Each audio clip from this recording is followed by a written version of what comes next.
अस्सलाम वालेकुम and good morning to you all. आप देख रहे हैं मॉर्निंग मसाला और मैं हूं आपकी होस्ट सोनिया राव। उम्मीद करते हैं कि आप लोग सब खैरियत से होंगे, खुश होंगे।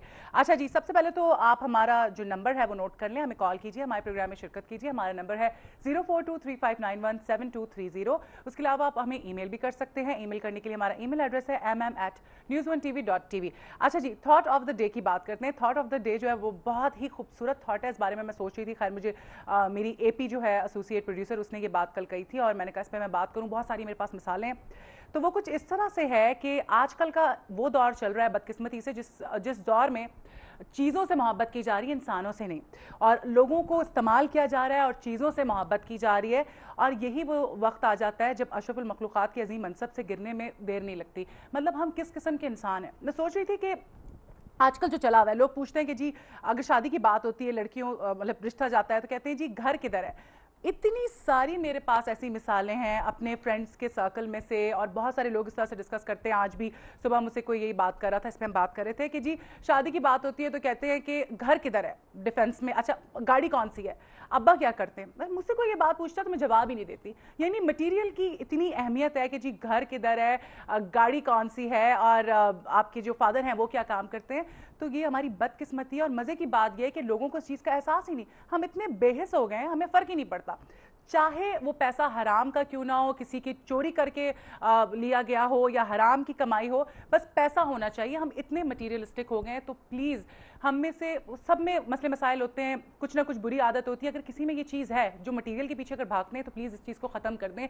ये चीज़ें हमने साथ लेके नहीं जानी है। इंसान और इंसानियत की कदर करें। अभी 2 दिन पहले किसी ने मुझसे पूछा, रिश्ते की कहीं बात हो रही थी कि जी किसी के लिए लड़का ढूंढ रहे तो किस तरह का लड़का चाहिए। तो मैंने कहा इंसान होना चाहिए।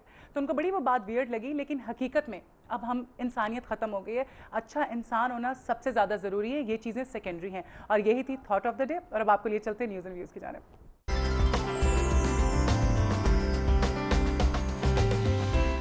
जी, न्यूज़ एंड व्यूज़ में खुशामदीद कहते हैं। और सबसे पहले हम आपके साथ जो है शेयर करेंगे हेडलाइंस। और हेडलाइंस कुछ इस तरह से हैं। एक तो सुप्रीम कोर्ट में एनआरओ केस की समाअत आज होगी, इस हवाले से हम बात करेंगे। और वज़ीर आज़म सैयद यूसुफ रज़ा गिलानी ने कहा है कि एनआरओ केस के हवाले से अदालत में पेश नहीं होगा। ठीक है। और चिली के कान में 2 माह से फंसे 33 कारकुनों को निकालने का अमल शुरू कर दिया गया है। और चिली के सदर बीवी और बेटे समेत कारकुनों के इस्तकबाल के लिए मौजूद हैं। और यूरोपीय पार्लियामेंट में हफ्ता कश्मीर का आगाज़ हो गया है। वज़ीर आज़म आज़ाद कश्मीर सरदार अतीक का खिताब। और उसके अलावा अमेरिका ने कई तालिबान रहनुमाओं के नाम ब्लैक लिस्ट से निकालने पर आमादगी जाहिर कर दी है।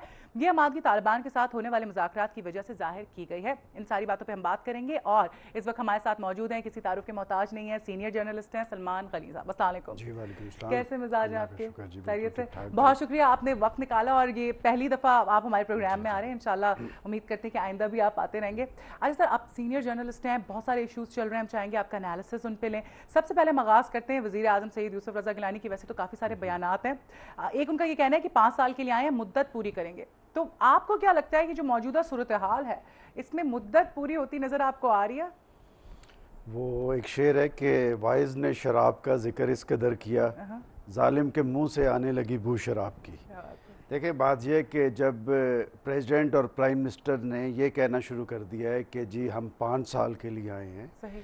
उन्हें ये कहा किसने है? देखें बात यह है कि वो एक साइंसी असूल है कि जब चीज़ें अपनी बुनियाद से उखड़ती हैं तो वो लुढ़कती रहती हैं जब तक कि वो अपने मंतकी अंजाम तक ना पहुँच जाए। इसमें कोई शक नहीं कि पाकिस्तान का आइन उन्हें 5 साल की हुकूमत की गारंटी करता है।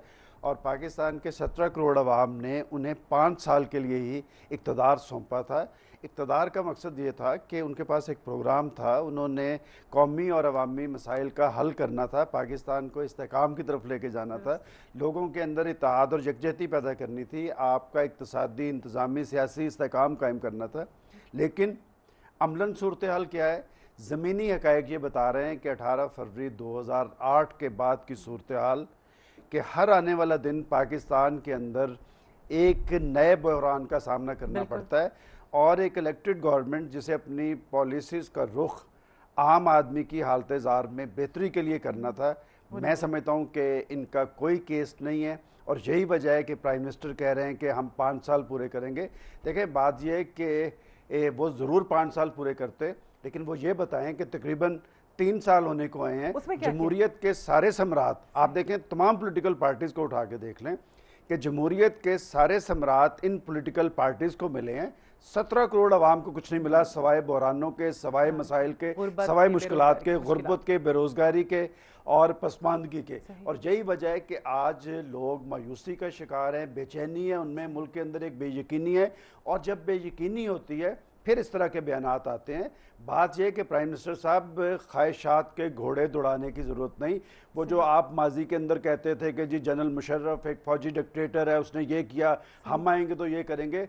बात यह है कि तू इधर उधर की ना बात कर, ये बता के काफिला क्यों लुटा, हमें राजनों से गरज नहीं, तेरी राहबरी का सवाल है। बात यह है कि पॉलिटिकल पार्टीज को और ख़ास तौर पे जो हमारी इलेक्टेड लीडरशिप है वो अपना केस बताए कि इस जमहूरियत के सम्राट आम आदमी को क्या मिले, अवाम की झोली में क्या आया।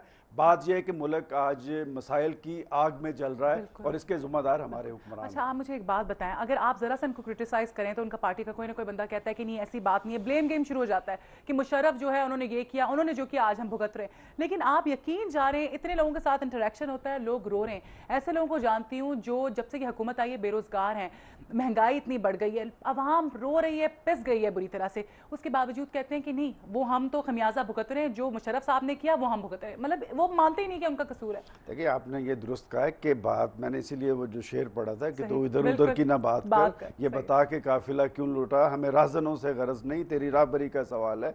3 साल गुजर गए, मुझे बताएं कि आज क्या पाकिस्तान मसाइल की आग में नहीं जल रहा?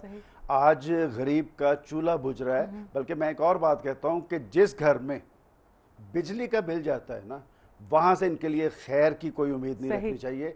देखें जो ये 6,000 रुपए कमाने वाला आदमी है उसका बिल भी इस माह में 4,000 रुपए आया है। बताएं वो अपने बच्चों को किस तरह पाले। जो इलेक्टेड गवर्नमेंट्स होती हैं वो जमहूरी मुल्कों और माशरों में इस्तेहकाम का जरिया बनती हैं। उनकी पॉलिसीज़ का महवर आम आदमी की हालत-ए-ज़ार होता है, वो लोगों के मेयार ज़िंदगी में इजाफा करते हैं। उनकी फ़िक्र होती है कि गरीब आदमी का चूल्हा जलता रहे। क्या आज गरीब आदमी का चूल्हा जल रहा है? मैं समझता हूँ कि उसका दिल जल रहा है।